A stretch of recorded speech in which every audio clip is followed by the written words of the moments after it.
জহুরুল, এখন কি পরিস্থিতি দেখছেন খাগড়াছড়িতে? কি বলছেন বাসিন্দারা? জনজীবন কিছুটা স্বাভাবিক হয়েছে কিনা?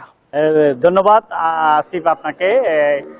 খাগড়াছড়িতে আপনার যে অবরোধ ডেকেছিল অনির্দিষ্টকালের জন্য যুগ্ম ছাত্র জনতা, তারা সেটা গতকাল রাত 11টা থেকে তাদের সামাজিক যোগাযোগ মাধ্যমে তাদের অবরোধটা স্থগিত করেছে।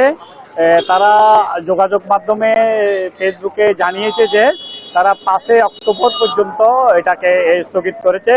ফলে এখানে আজ সকাল থেকেই আপনার দোকানপাট খুলেছে।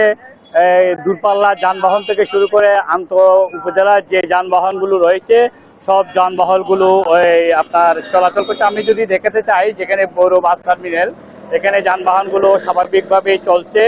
একই সাথে এখানে যে একটা মানুষের ভিতরে যে আতঙ্ক বিরাজ করছিল সেটা অনেকটা কেটে যেতে শুরু করেছে। পৌর শহরে এখন বলা চলে প্রাণচাঞ্চল্যতা ফিরে পেয়েছে।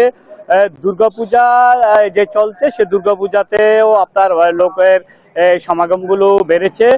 দুর্গাপূজাগুলোতে আপনার কঠোর নজরদারি রয়েছে। পাশাপাশি শহরেও এখনো সেনাবাহিনী, BGB, police, arm police, answer আপনার অবস্থান করছে। তারা কাউকে সন্দেহভাজন হলেই জিজ্ঞাসাবাদ করছে।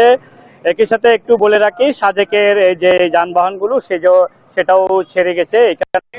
এবং দুর্গাপূজার এখানে আমাদের খাগড়াছড়ি রিজিয়ন কমান্ডার যিনি আছেন, Hasan Mahmud, brigadier general. Bundle থাকলে প্রতি সেনমানিতে টাকা বাঁচবে। বিকাশ সেনমানি বান্ডেল কিনে জিতুন প্রতি লেনদেনে।